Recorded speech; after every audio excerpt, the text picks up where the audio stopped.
예전에 나이지리아 노예시장에서 한 어린아이가 담뱃잎 한 푸대에 팔려가게 되었습니다. 그의 부모도 이미 노예로 팔려간 상황이었기 때문에 가족들은 뿔뿔이 헤어지게 됐습니다. 노예 상인은 어린아이를 노예 배에 태웠고 그 태워진 그 노예 배는 미국으로 향하게 됩니다. 미국으로 가던 중에 불법 노예 선임을 발견된 영국 군함에 의해서 납포가 되었습니다. 군함에는 군목이 있었는데 그 군목이 그 노예선에 들어가서 사람들이 얼마큼 학대를 받고 얼마나 많은 인권을 침해당하는지를 보게 됩니다. 수백 명의 노예들이 두려움 속에서 그 배에 갇혀 있었습니다. 갑자기 군목 마음속에 두려움에 떨고 있었던 한 어린아이가 보였습니다. 그 어린아이를 찾아가서 그는 자기의 양자로 삼기로 작정하고 그를 데리고 나오게 됩니다.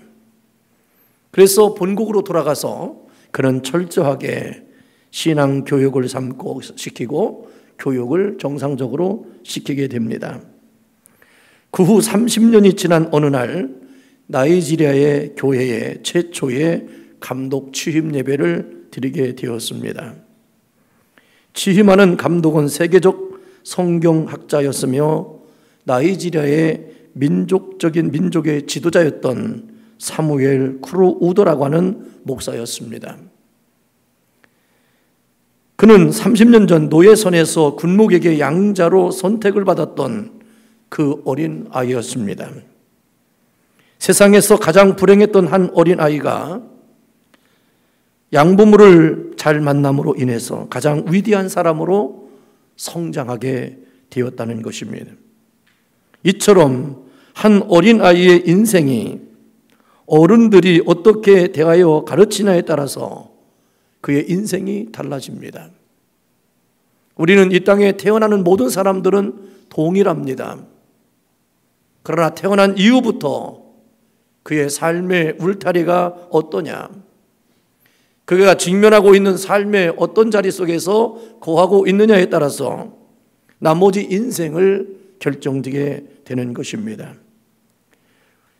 이처럼 한 사람이, 한 인격체가 이 땅에 태어나서 부모로부터 보호를 받지 못하고 나라로부터 지킴을 받지 못하는 그 어린 생명이라 할지라도 믿음의 사람을 만났을 때 그의 인생은 확연하게 달라집니다. 그러므로 한 사람은 위대한 사람이 될 수도 있고 전혀 쓸모없는 사람도 될 수 있다는 것입니다. 사회학자들이 이렇게 말합니다.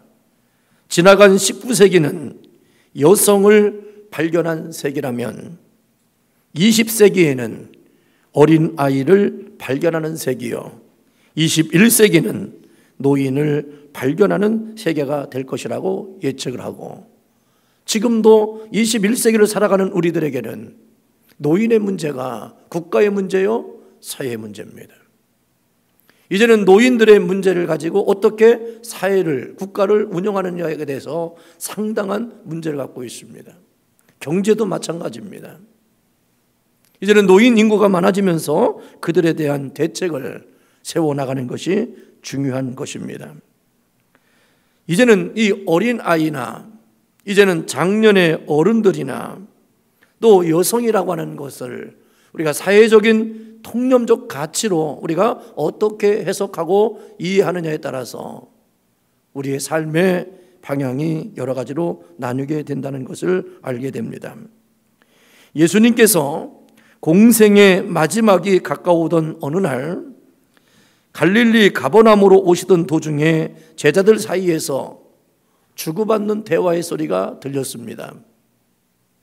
지금 제자들이 무엇을 얘기하냐면 천국에서 누가 더 큰 자가 될 것인가에 대해서 논쟁을 합니다.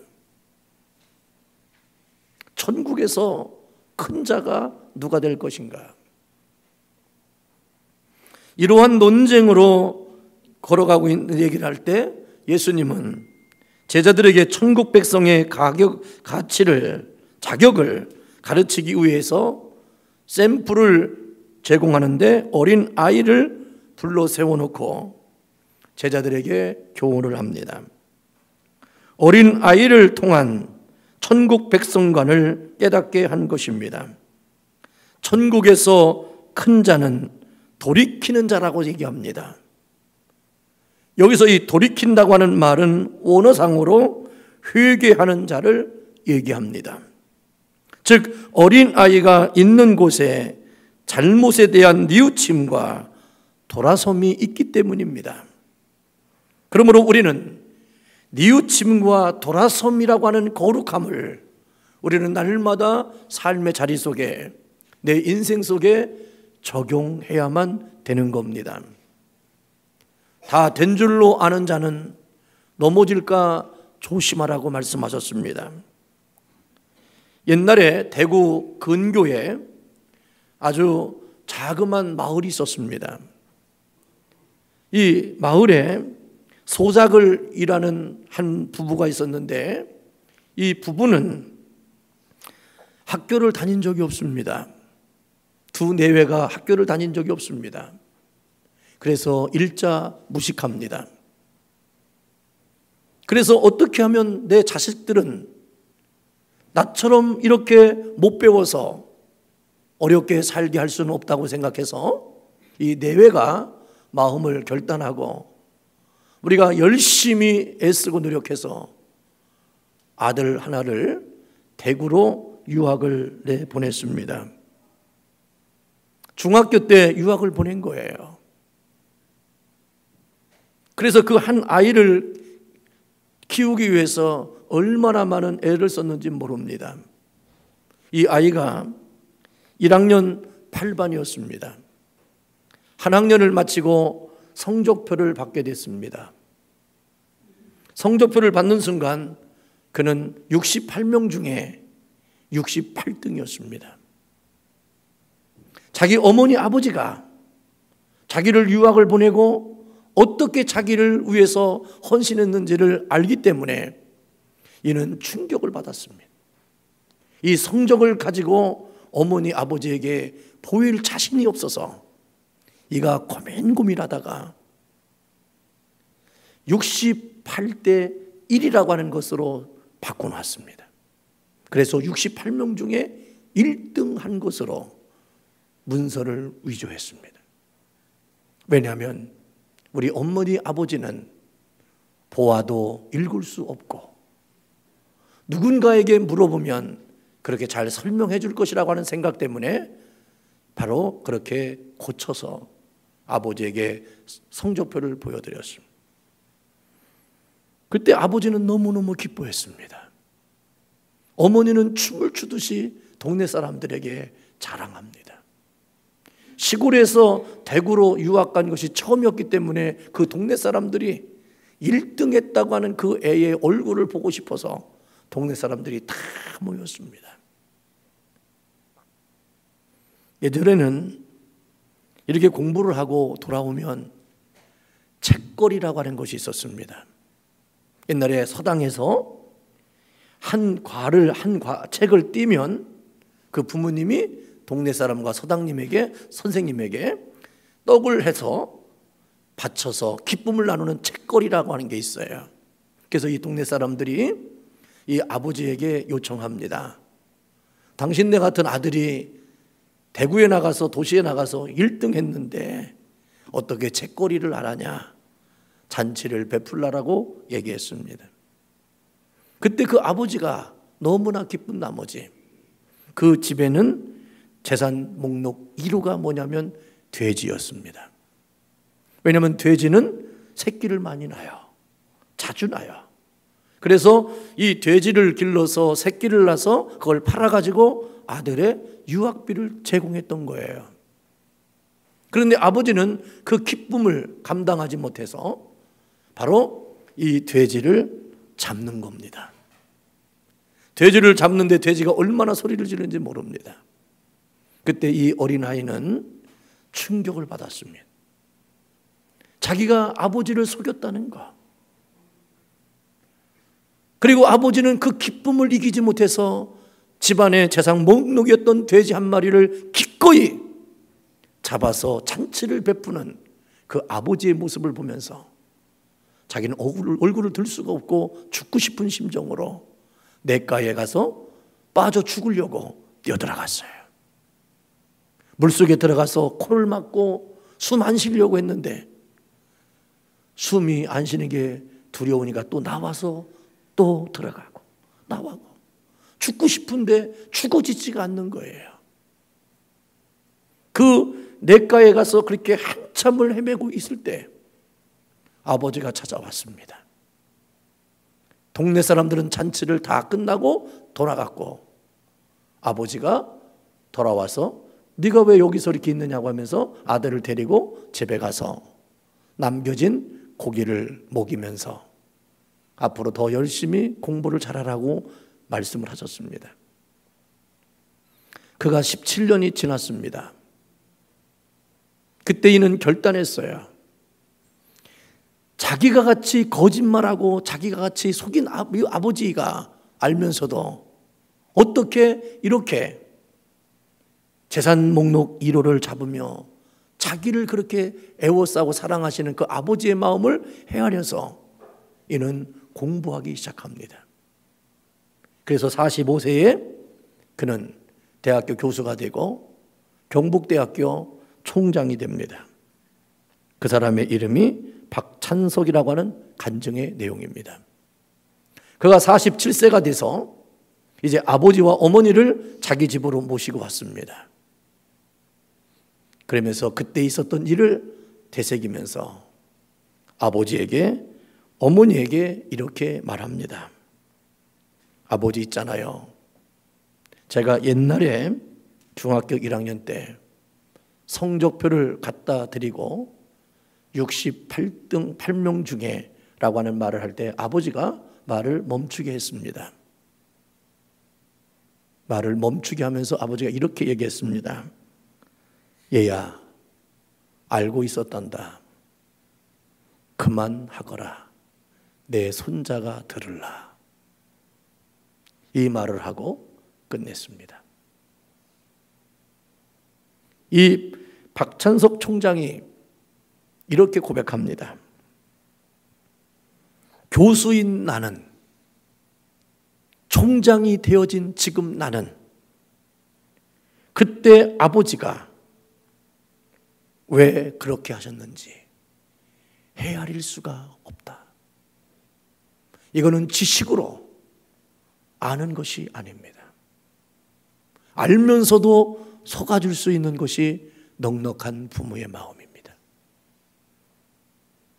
그 아버지가 그렇게 하지 않았다면 이는 결단하지 않았을 것입니다.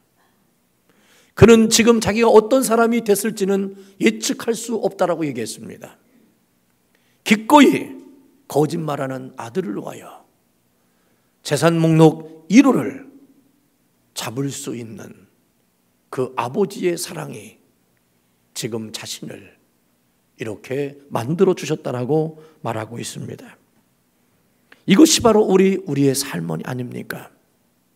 지금 내가 나된 것은 여러분들이 스스로가 애쓰고 노력한 것이 아니라 누군가가 여러분들을 향하여 끊임없이 믿어주고 기다려주고 참고 용서하고 이해하고 사랑하기 때문에 더 크게 나가서 하나님께서 여러분들을 향하여 그토록 되어지기를 갈망하는 그 거룩함이 있었기 때문이라는 사실을 우리는 잊어서는 안 됩니다. 그러므로 우리의 마지막 사명은 뉘우침과 돌아섬이라고 하는 귀한 이 사건을 계속해서 반복하며 살아가는 거예요. 주여 나에게 뉘우침이 있게 하소서. 주여 나에게 돌아섬이 있게 하여 주시옵소서. 이 뉘우침과 돌아섬이 연속적으로 예수님 안에 하나님의 사랑 안에 지속된다면 여러분들은 천국에서 큰 자가 될 것을 확신합니다. 오늘 예수님께서 어린아이의 비유를 들어 말씀하시면서 어린아이와 같지 아니하면 천국에 들어갈 수 없고 어린아이와 같을 때 너희는 천국에서 큰 자가 된다라고 말씀하시면서 우리에게 세 가지의 교훈을 주시는데, 천국에서 큰 자가 되려면 첫째로 낮추어야 합니다. 어느 날 랍비가 진리는 길에 널려 있는 돌멩이처럼 흔한 것이라고 가르쳤습니다. 그러자 옆에 있었던 제자가 묻습니다.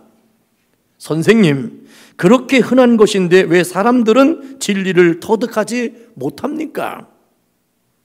랍비가 다시 대답합니다. 그거야 사람들이 허리를 굽히기 싫어하기 때문이지. 허리를 굽히기 싫어하기 때문에 돌을 주울 수가 없다네라고 하는 것으로 말씀을 결론 내렸습니다. 겸손한 자에게 하나님은 은총을 베풀어 주신다고 약속하셨습니다. 겸손할 때 하나님을 만날 수 있고 겸손한 사람에게 하나님은 항상 사용하십니다.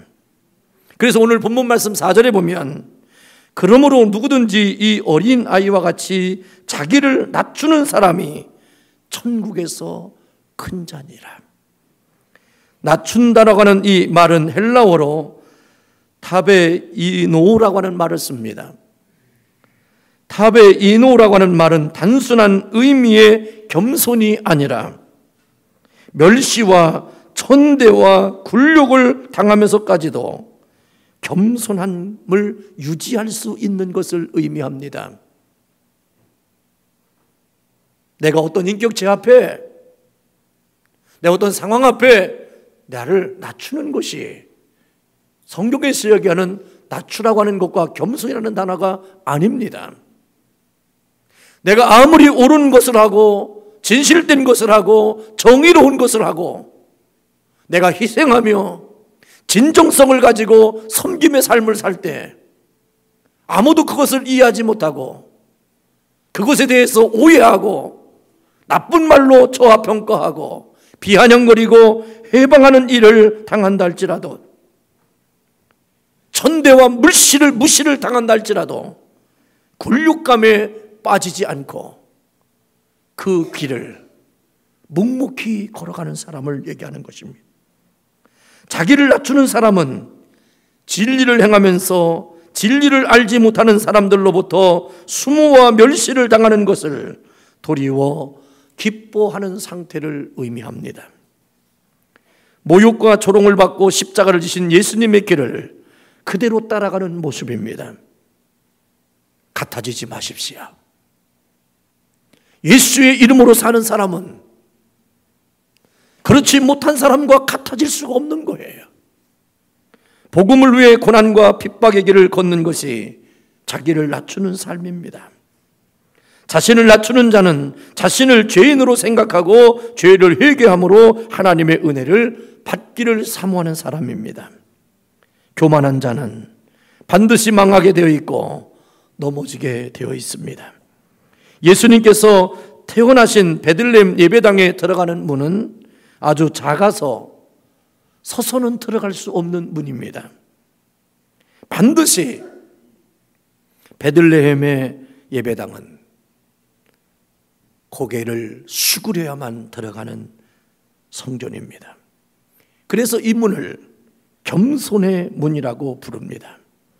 아기 예수님을 만나러 가는데 교만하게 서서 들어가지 않고 겸손하게 머리를 숙여야 만날 수 있다고 하는 교훈을 묵시적으로 주는 것입니다. 이 말씀을 들었던 어떤 장로님이 교회에서 다닐 때는 항상 고개를 수그리고 다녔답니다. 사람들이 얘기합니다. 장로님 왜 고개를 이렇게 수그리고 다니십니까? 내가 주님 앞에 예배자인데 어떻게 고개를 빳듯이 들을 수 있는가?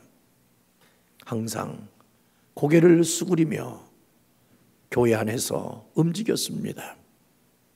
고개를 숙였기 때문에 사람들이 버려진 것, 더러운 것, 추한 것, 다른 사람이 보지 못하고 지나가는 모든 것들을 보면서 이는 곳곳에 떨어펴져 있는 모든 오물들을 휴지를 주우며 하나님의 성전을 섬겼다는 이야기입니다.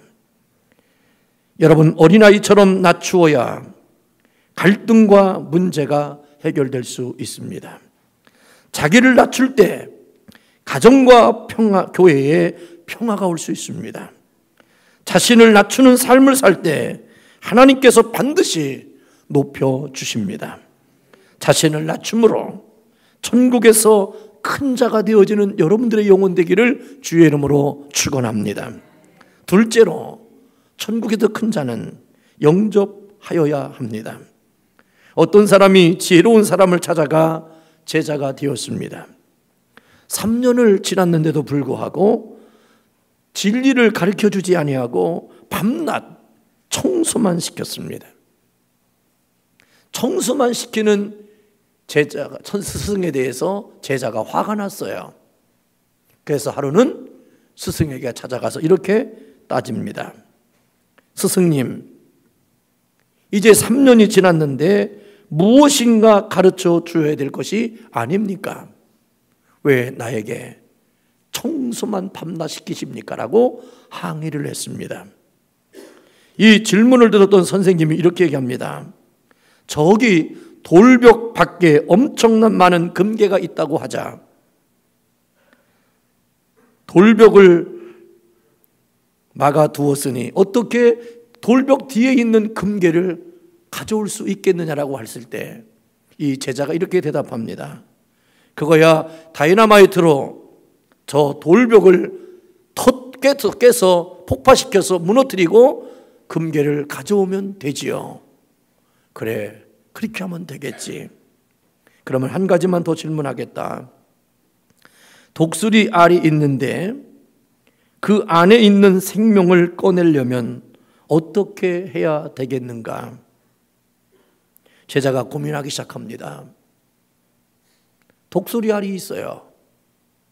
알이 있는데 여기서 생명을 끄집어내려면 어떻게 해야 되는가 하는 질문 앞에 고민하는 겁니다. 그는 이렇게 대답합니다. 품어주고 따뜻하게 해주고 그리고 기다려야만 됩니다. 품어주고 사랑해주면 그 속에서 생명이 자라 스스로 껍질을 깨고 나오게 된다는 겁니다. 여러분, 안타깝기 때문에 껍질이 깨어지기 전에 깨서 나온 병아리는 쉽게 죽습니다. 거기서 발버둥 치면서 껍질을 깨고 나온 생명은 어떤 환경과 처지에 있어도 살아납니다. 여러분, 돕는 것은 몸부림치는 모습에 있는 그걸 안타까움 때문에 해결해 주는 것이 도움이 아닙니다. 진정한 도움은 품어주는 겁니다. 그리고 따뜻하게 해주는 겁니다. 그리고 기다리는 겁니다. 그리고 하염없이 바라보면서 그를 맞이할 준비를 하는 것입니다. 사람들은 비평하기를 좋아합니다. 남을 비판하는 것을 보면 신이 나서 엄청나게 기쁨으로 남을 흉을 봅니다. 마치 망치를 들고 달걀을 깨는 것 같은 쾌감으로 그런 일을 합니다. 생명을 살려내려는 목적으로 한다지만 실제로는 생명의 역사가 없습니다. 여러분들 절대로 내가 사랑한다고 하는 이유 때문에, 너를 위한 것이라고 하는 미명 때문에 비판하지 마십시오. 책망하지 마십시오. 여러분들의 의식과 생각의 경험으로 절대로 재단하지 마십시오. 비판을 잘하는 것이 다른 사람을 일깨울 수 있는 것이라고 하는 생각으로 여러분들 다른 사람을 비판하지 마세요. 비판으로는 절대로 생명의 역사가 나타나지 않습니다. 품어주고 영접하는 사람이 필요한 시대입니다. 오늘 본문 말씀 5절에 이렇게 되어 있습니다. 또 누구든지 내 이름으로 이런 어린 아이 하나를 영접하면 곧 나를 영접함이니. 예수님은 말씀하셨습니다. 누구를 대할 때에 주께 대하듯 대하라는 겁니다. 내가 누구를 대할 때 예수님을 대하듯 대하라는 거예요. 여러분들의 자녀를 대할 때 내 자식으로 대하면 안 돼요. 하나님께서 나에게 주신 기업으로 대해야 돼요. 주님을 대하듯이 대해야 돼요. 더군다나 어린 아이를 대할 때에 예수님을 영접하는 것처럼 대하라고 말씀하셨어요. 어린 아이는 자신을 낮추고 예수님의 모습을 닮아 고난의 삶을 살아가는 제자들을 의미합니다. 연약하고 고통받는 이웃을 의미하기도 합니다. 예수님의 이름으로 영접받는 것은 예수님에게 속한 자들이기 때문에 받는 겁니다. 그러므로 예수님을 사랑하는 마음으로 영접하는 것이 곧 예수님께 하는 것이라고 그랬습니다. 예수님의 마음으로 영접하는 사람은 천국에서 큰 자입니다.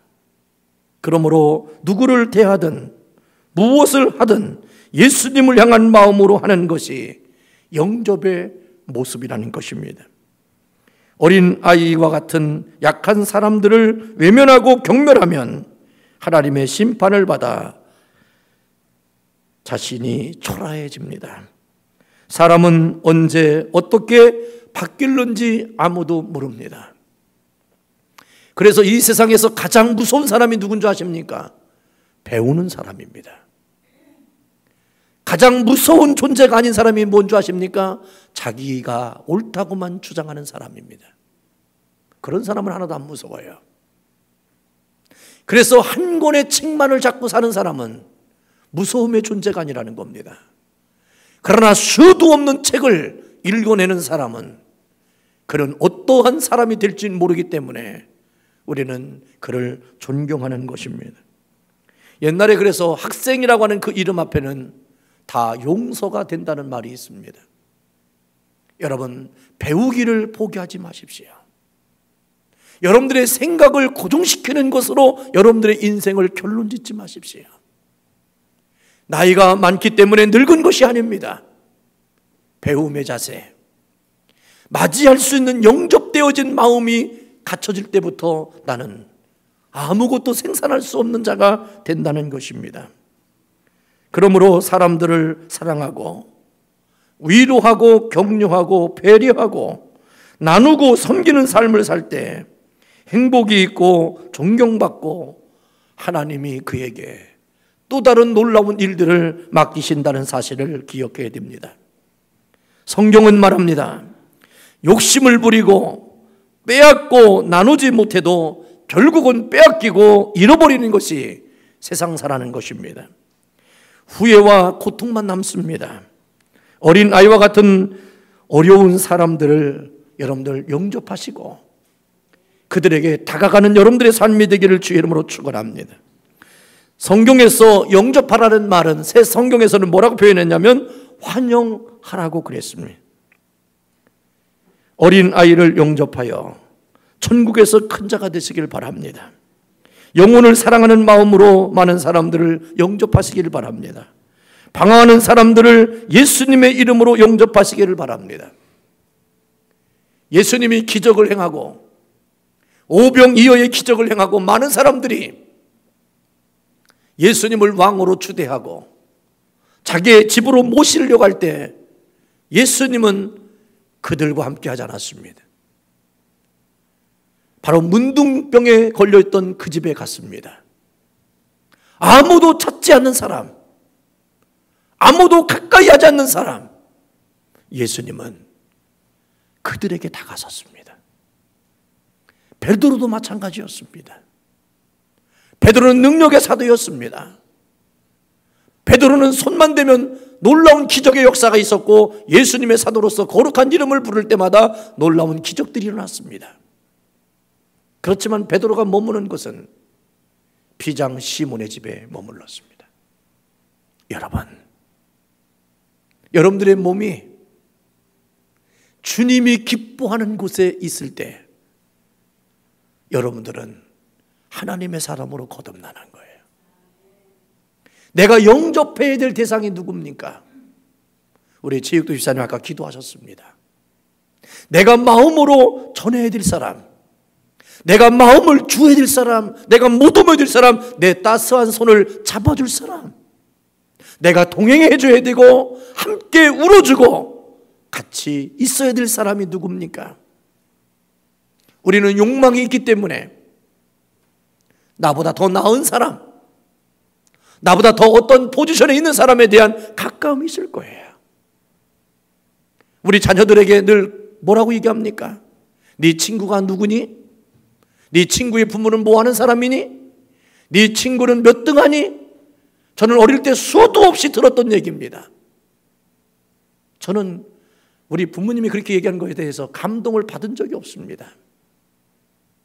그래서 저는 우리 애들한테 그렇게 얘기하지 않습니다. 네가 도울 수 있는 친구를 만나라. 네가 도와줄 수 있는 친구를 만나라. 네가 그들에게 덕을 보고 네가 더 유익되고 어떤 사람을 만나면 네가 어떻게 장래가 뭘 될 것이란가 하는 기대 때문에 누구를 만나지 말라고 그럽니다. 네가 진정으로 도와줄 사람, 너를 필요로 하는 사람에게 다가서는 인격의 신앙인이 되라고 권면해요. 너를 통해서 영광을 받으실 분은 하나님이시고 너를 하나님의 거룩함으로 축복하시고 세우실 분은 하나님이라는 겁니다. 여러분의 욕망의 욕심으로 여러분들이 영접할 대상을 찾지 않기를 주의 이름으로 축원합니다. 오늘 예수님께서 어린 아이 소자를 영접하는 것이 곧 나를 영접함이라고 말씀하셨어요. 천국에서 큰 자가 누굽니까? 가장 작은 자, 그들을 영접할 수 있는 믿음의 사람이 되라고 말씀합니다. 마지막으로 귀히 여겨야 한다라고 말씀합니다. 오체 불만족이라고 하는 책을 써서 많은 사람들에게 인기를 얻었던 오토다케 히로타다라고 하는 일본 사람이 있었습니다. 그는 와사대 대학교 정치학과 4학년이었던 그는 선천성 사지 절단증을 가지고 있는 장애자였습니다. 태어날 때부터 팔다리가 10cm 정도밖에 되지 않았습니다. 글을 쓸 때에는 뺨을 의지해서 쓸 수 있습니다. 종이를 자를 때에는 가위 한쪽을 입으로 물고 자를 수밖에 없었습니다. 그러나 그는 10cm밖에 안 되는 팔로 농구도 하고 야구를 하고 또 10cm밖에 안 되는 다리로 축구도 합니다. 또 겨드랑이로 턱걸이도 하고 전동 휠체어를 타고 다니면서 언제든지 그의 얼굴은 밝은 웃음이었습니다. 사람들은 그의 얼굴을 보면서 저가 육체에 엄청난 불구를 가지고 있음에도 불구하고 저가 천사와 같이 밝을 수 있는 이유를 물었습니다. 당신은 엄청난 장애를 입음에도 불구하고 얼굴이 항상 그렇게 밝고 천사와 같이 웃을 수 있는 이유가 무엇입니까? 라고 물었을 때 그는 이렇게 대답합니다. 행복과 장애 사이에는 아무런 관계가 없습니다. 내가 지금도 밝을 수 있는 이유, 기쁨으로 웃으면서 살 수 있는 이유가 한 가지가 있습니다. 그것은 부모가 나를 귀하게 여기시기 때문입니다. 자기를 귀하게 여겨주시는 부모님 때문에 자기는 밝은 얼굴로 살 수 있다는 거예요. 아멘이죠. 이 세상에서 한 사람만이라도 나를 귀하게 여겨주는 사람이 있다면 나는 살만한 의미와 가치로 살 수 있어요. 여러분 기억하십시오. 내가 누군가에게 많은 것을 줌으로 그가 밝아지는 게 아닙니다. 내가 많은 유산을 물려주면 그가 행복할 것이라고 생각하지 마십시오. 그가 해맑은 말씀 얼굴로 행복하게 인생을 살아갈 수 있었던 이유는 뭐냐? 자기를 귀하게 여겨주는 부모가 있기 때문에 그래요.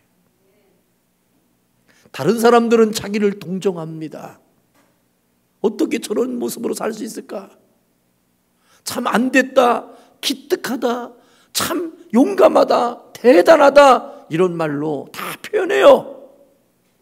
그러나 그가 그 모든 것에 사람들의 언어를 다 감내할 수 있었던 이유는 뭐냐? 자기를 귀하게 여겨주는 부모가 있기 때문이라는 겁니다.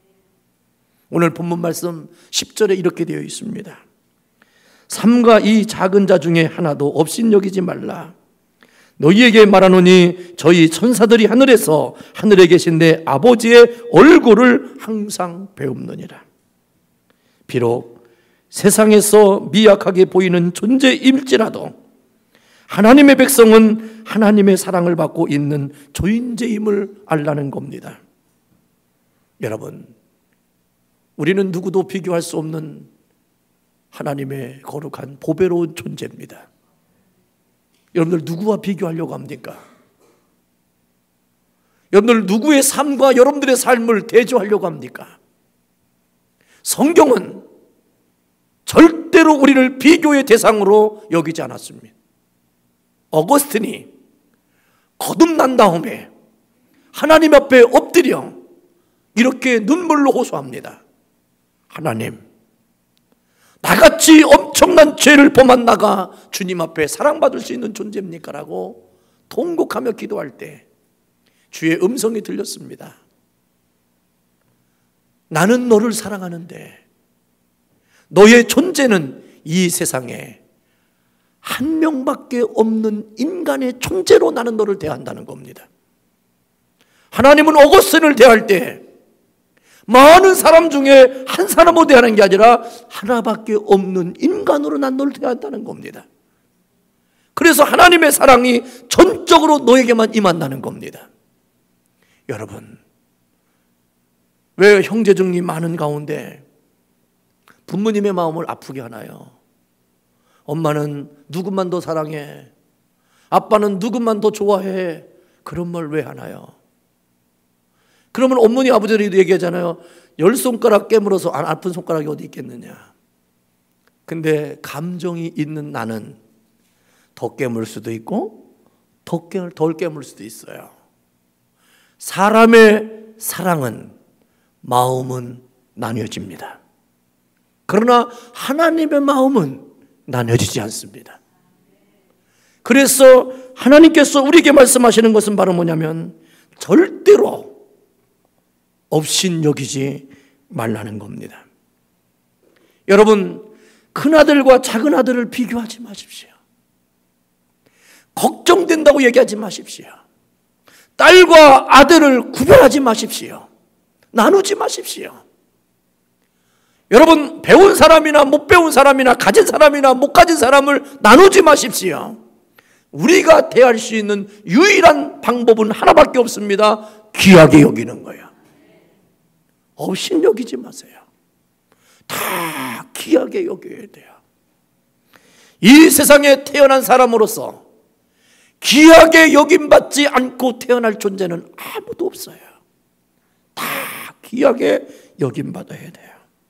업신받음으로 대함을 받고 살아가야 될 인생은 아무도 없다는 사실을 기억해야 됩니다.